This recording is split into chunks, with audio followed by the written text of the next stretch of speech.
The Woman in White. By Wilkie Collins. The Woman in White is Wilkie Collins's fifth published novel. Written in 1859. It is considered to be among the first mystery novels and is widely regarded as one of the first, and finest, in the genre of sensation novels.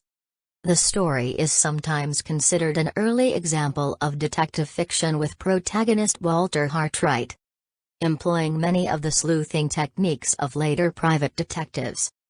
The use of multiple narrators, including nearly all the principal characters, draws on Collins's legal training, and as he points out in his preamble, the story here presented will be told by more than one pen. As the story of an offense against the laws is told in court by more than one witness. Plot summary. Walter Hartwright, a young art teacher, encounters and gives directions to a mysterious and distressed woman dressed entirely in white, lost in London. He is later informed by policemen that she has escaped from an asylum. Soon afterwards, he travels to Limridge House in Cumberland, having been hired as a drawing teacher on the recommendation of his friend Pesca, an Italian language teacher. The Limridge household comprises the invalid Frederick Fairley and Walter's students, Laura Fairley, Mr. Fairley's niece, and Marian Halcombe, her devoted half-sister. Walter realizes that Laura bears an astonishing resemblance to the Woman in White, who is known to the household by the name of Anne Catherick, a mentally disabled child who formerly lived near Limridge and was devoted to Laura's mother, who first dressed her in white. Over the next few months, Walter and Laura fall in love, despite Laura's betrothal to Sir Percival Glyde, Baronet. Upon realizing this, Marian advises Walter to leave Limridge. Laura receives an anonymous letter warning her against marrying Glyde. Walter deduces that Anne has sent the letter and encounters her again in Cumberland.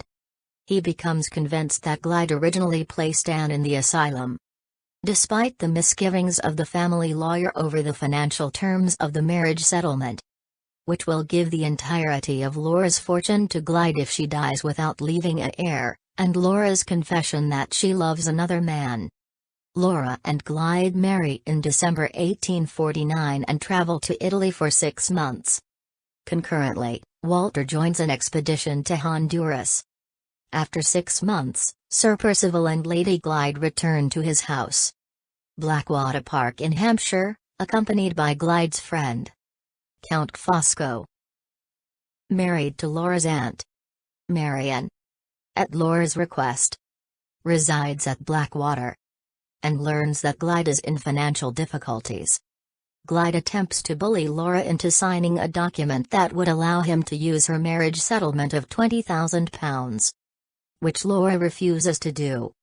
Anne, who is now terminally ill, travels to Blackwater Park and contacts Laura, saying that she holds a secret that will ruin Glyde's life.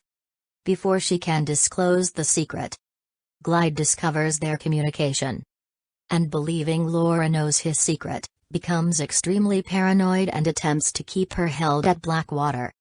With the problem of Laura's refusal to give away her fortune and Anne's knowledge of his secret, Fosco conspires to use the resemblance between Laura and Anne to exchange their two identities. Sir Percival and Fosco will trick both individuals into traveling with them to London. Laura will be placed in an asylum under the identity of Anne, and Anne will be buried under the identity of Laura upon her imminent death. Marian overhears enough of the plan to understand they are conspiring against someone's life but not any of the details, but becomes soaked by rain in her hiding place and contracts typhus. While Marian is ill, Laura is tricked into traveling to London, and the identity switch is accomplished. Anne Catherick succumbs to her illness and is buried as Laura, while Laura is drugged and conveyed to the asylum as Anne. When Marian visits the asylum, hoping to learn something from Anne, she finds Laura, who has been treated by her attendants as a deluded Anne when she protests her true identity as Laura. Marian bribes the nurse, and Laura escapes. Meanwhile, Walter has returned from Honduras, and the three live incognito in London, making plans to restore Laura's identity. During his research, Walter discovers Glyde's secret. He was illegitimate, and therefore not entitled to inherit his title or property. In the belief that Walter has discovered or will discover his secret, Glyde attempts to incinerate the incriminating documents but perishes in the flames. From Anne's mother, Jane Catherick, Walter discovers that Anne never knew what Glyde's secret was. She had only known that there was a secret around Glyde and had repeated words her mother had said in anger to threaten Glyde. The truth was that Glyde's mother was already married to an Irishman, who had left her, and was not free to remarry. While he had no problem claiming the estate, Glyde needed his parents' marriage certificate to borrow money. He therefore went to a church in the village where his parents had lived together and where the vicar, Church of England priest, who had served there, had died long ago, and added a fake marriage to the church register. Mrs. Catherick helped him obtain access to the register and was rewarded with a gold watch and an annual payment. With the death of Glyde in a fire while attempting to destroy a duplicate of the register, the trio is safe from persecution. But they still have no way of proving Laura's true identity. Walter suspects that Anne died before Laura's trip to London, and proof of this would prove their story, but only Fosco knows the dates. Walter works out from a letter he received from Mrs. Catherick's former employer that Anne was the illegitimate child of Laura's father, making her Laura's half-sister. On a visit to the opera with Pesca, he learns that Fosco has betrayed an Italian nationalist society, of which Pesca is a high-ranking member. When Fosco prepares to flee the country, Walter forces a written confession from him in exchange for safe passage from England. Laura's identity is legally restored, and the inscription on her gravestone replaced by that of Anne Catherick. Fosco escapes, only to be killed by another agent of the society.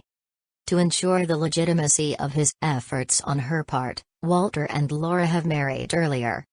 On the death of Frederick Fairley, their son inherits Limridge. End of the summary. Thank you. Thank you.